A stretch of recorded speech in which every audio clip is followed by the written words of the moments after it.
सत्य ground report YouTube channel में आपका स्वागत है। मैं सुमित भारद्वाज। और ऐसे में पूरे गांव के अंदर माहौल बन चुका है और लगातार लोग अपना प्रचार प्रसार कर रहे हैं, जो भी उम्मीदवार मैदान में हैं।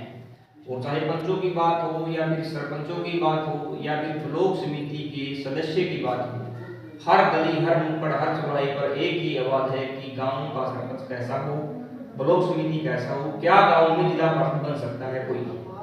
तो आज हमारे साथ में सीधे जुड़ चुके हैं फकीर चंद आर्य, जिन्होंने समाज में अपना अतुलनीय योगदान निभाया है।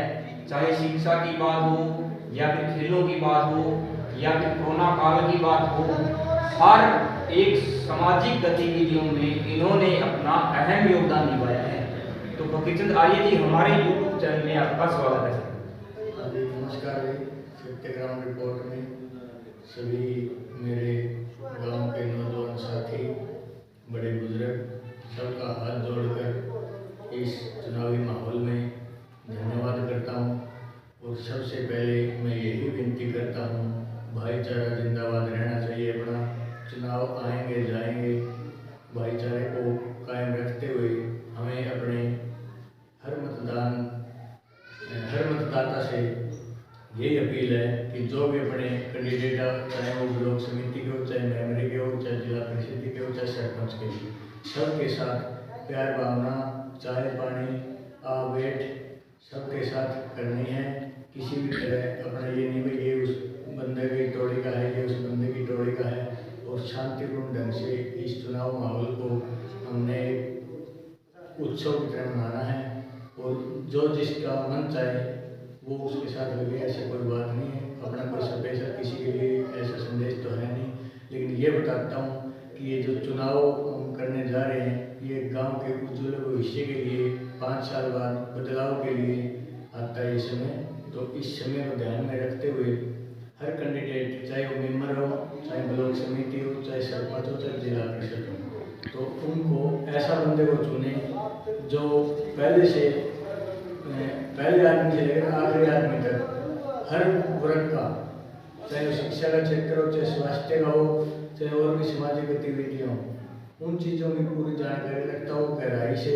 और उसको उच्च स्तर पे किसी भी तरह की कोई समस्या हो तो उठा सके और गांव के ग्रामीणों को कहीं भी इस चीज़ के लिए भटकना ना पड़े।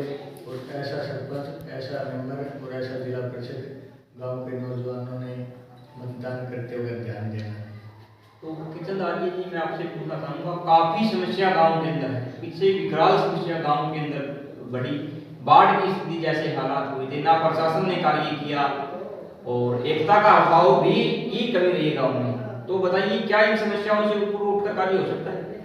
अब की बार जो युवा साथियों से गांव में चर्चाएं आ रही हैं, तो वो एक परिवारवाद से हटके अब की बार मतदान होगा। बहुत से युवा साथियों के, बूढ़े बुजुर्गों की और हर सामाजिक लोगों की आवाज़ यही है कि अब की बार जो पीछे गलती हुई थी हमारे से, उस गलती को बार बार न दोहराया जाए। इस करके अब की बार जो मतदाता है वो सही मतदान करेंगे और गांव का विकास के लिए अपना अहम योगदान देंगे। तो जिला पार्षद की मैं बात करूँ, गांव गोरखपुर से जैसे 4 उम्मीदवार मैदान में हैं, क्या इनमें से भी कोई जिला पार्षद बन सकता है? ऐसा है, 4 उम्मीदवार गांव से है, 4 मेहनती हैं और सामाजिक गतिविधियों से जुड़े हुए हैं 4। और मैं तो यही चाहता हूँ कि अपने गांव से किसी एक को सफलता मिल जाए तो एक बहुत बड़ी बात है। अगर ये 4 अपना बैठ के बातचीत कर ले या जिस भी तरह से कुछ कॉम्बिनेशन इनका बढ़ जाए, तो ये गर्व की बात है कि अपना जिला परिषद गांव का बड़ा गांव है, तो यहाँ का जिला परिषद बनना कोई बड़ी बात नहीं अगर गांव वाले आपस में अगर इस चीज़ पे विचार करें। देखिए फकीर जी, अक्सर हमने देखा है कि गांव के विकास के नाम पर वोट ली जाती है, मगर गांव के विकास के बाद जब मुखिया बन जाता है गांव में, तो फिर मुखिया द्वारा कार्य गांव में नहीं करवाई जाती। क्या अब की बार भी कोई ऐसा ही कैंडिडेट आने वाला है? अब की बार जो युवाओं की पुकार है, युवाओं की जो आवाज़ है वो बुलंद होगी और जो पीछे का जो बीत चुका है उसको बार बार रिपीट नहीं किया जाएगा। अब की बार एक ऐसे लोगों का इसमें अपने विकास के उस मार्ग पे चलने के लिए जो मतदाताओं ने जो अपने मन में विचार बना रखा है वो सही मतदान करेंगे, मेरी उनसे उम्मीद है। और बाबा गुरु गोरखनाथ की पावन धरती पे अब की बार युवा सही सोच के साथ और नए विकास की तरफ लेके जाएंगे और मतदान करते हुए ध्यान देंगे कि कौन गांव का विकास कर सकता है। और पता सभी को है और सभी उस चीज़ में सक्षम है की बार चुनाव करने लिए। हाँ, एक बात और बता दूँ कि कुछ युवा साथी हैं, कुछ ऐसे होते हैं हर गांव में, हर परिवार में, हर घर में होते हैं, उनके द्वारा भटकाए हुए आरोप प्रत्यारोप लगाएंगे, लेकिन उनकी तरफ हमने ध्यान नहीं देना है। क्योंकि चुनाव अगर इसी तरह जीता जाए तो फिर हर कोई लड़ ले, क्योंकि इसमें बहुत ज़्यादा अड़चनें आती हैं। ये जिस तरह हम खेत में धान बोते हैं या गेहूँ आए कुछ भी हो, उसमें खरपतवार तो निकलते हैं, तो खरपतवार की तरफ हमने ध्यान नहीं देना है। और जो सामाजिक लोग हैं उनको सब पता है, वो विकास की तरफ ध्यान दे के से मतदान करेंगे। और मैं सभी नौजवान साथियों से अपील करता हूँ कि अपनी सद्बुद्धि का प्रयोग करें और गलत किसी के बारे में ना बोले, ना लिखे।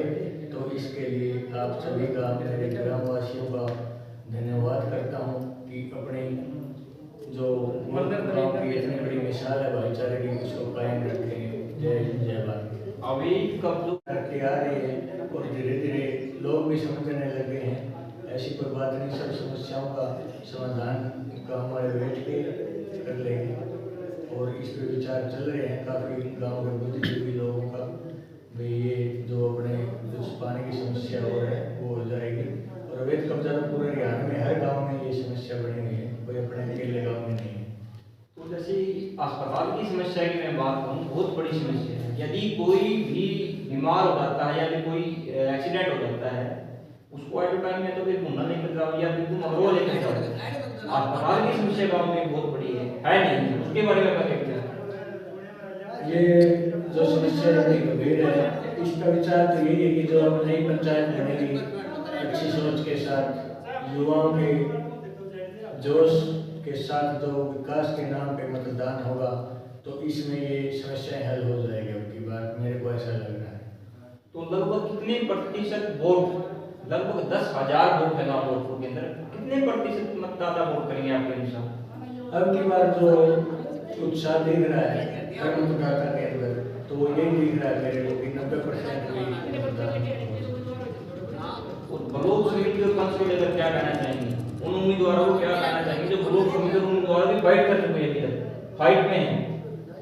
ऐसा है, अब की बार लगभग सभी युवा साथी हैं, चाहे वो नगर समिति हो, जिला पार्षद, सरपंच, तो उनके अंदर भी अच्छे इंसान हैं, तो वो अपना आजमा रहे हैं। किस्मत देखो किसको क्या सफलता मिली, इसमें कोई स्पेशल किसी का नाम तो लिया नहीं जा सकता, क्योंकि मैं तो हर बंदे के साथ अपना वो है, हम तो सभी के पास अपनी बोलचाल है, तो मेरा कोई पर्सनल किसी का साथ वो नहीं है, मेरे सब अपने भाई बंधु हैं।